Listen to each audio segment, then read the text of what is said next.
2 లక్షలు ధనం కావాలయ్యా, ఇయే అవునా కదా, ఇస్తాడు మీకు దేవుడు. నాకు ఇవి తెలియకుండా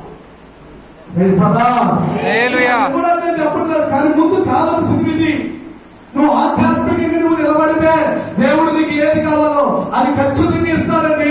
యోబు జీవితంలో అన్ని పోయి విశ్వాసం కలిగి ఉన్నారు, దేవుడు ఎన్నంత ఆశీర్వాదాలు ఇచ్చాడు చెప్పండి. యోబుకు వచ్చిన శ్రమలే ఈ లోకంలో క్రైస్తవులకు వస్తే ప్రియమైన దేవుడు క్రైస్తవులు ఏమైపోతారు చెప్పండి? ఏమైపోతారు? ఆ దేవుడే ఉంటే ఎందుకు ఎంత జరిగింది? దేవుడే ఉంటే అసలు అయ్యగారు మీరు నిజంగా మా కోసం ప్రార్థన చేస్తున్నారా? అమ్మగారు మీరు నిజంగా మా కోసం ప్రార్థన చేస్తున్నారా? వాళ్ళు చేసే ప్రార్థన మీ గురించి చెప్పండి. కానీ యోబుకి ఎన్ని శ్రమ వచ్చింది, ఆయన విశ్వాసాన్ని కోల్పోయారా? శత్రువుకి మెసేజ్ అబద్ధిన వాళ్ళకి ఏమొచ్చాయి చెప్పండి? విశ్వాసానికి పరీక్ష వచ్చింది. ఆయన విశ్వాసంలో ఎన్నికలు చేశారా?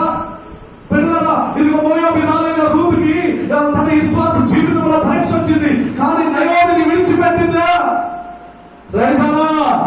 ఓర్పాకి ఏం లేదు చెప్పండి, ఏం లేదు. ఓర్పాకి ఓర్పు లేకుండా వెళ్ళిపోయింది. కానీ ముసలి దాని అత్తైన ఆ నయోమిని విడిచిపెట్టకుండా ఎవరంటే ఆ ఋతు వచ్చింది. నేను అంటాను, నయోమి ఇచ్చుకోండి ఎవరంటే పరిశుద్ధాత్మ దేవుడు. సభలు ఎవరంటే నీవే ఒక విశ్వాసవి.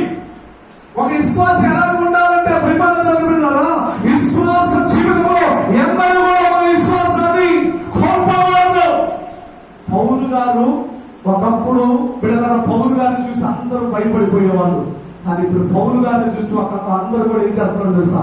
వేళలు చేస్తున్నారు, బాధ పెడుతున్నారు. ఎన్నో ఇబ్బందులండి కపట సహోదరుల ద్వారా, బిడ్డలారా వారి ఆయన పక్కన ఉన్న వారి ద్వారా, బిడ్డల సంఘ బిడ్డల ద్వారా ఎన్నో ఇబ్బందులు కలిగాయి. ఆయన అంటున్న మాట ఏంటంటే, ఇదిగో నా పరుగు ఏం చేస్తున్నానట, నా పరుగు పందాన్ని కడముట్టించాను, విశ్వాసాన్ని కాపాడుకున్నాను. హల్లెలూయా. నీ భార్య ద్వారా వస్తున్న శోధనలు బట్టి నీ విశ్వాసంలో దిగజారిపోకూడదు.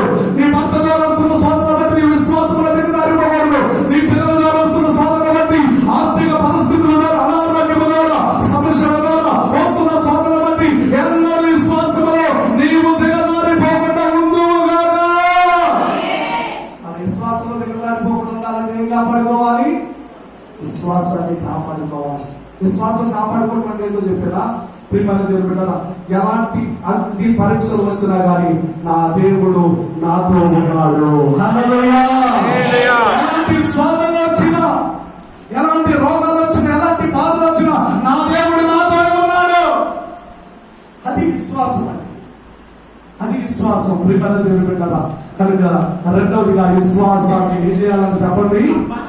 కాపాడుకోవాలి.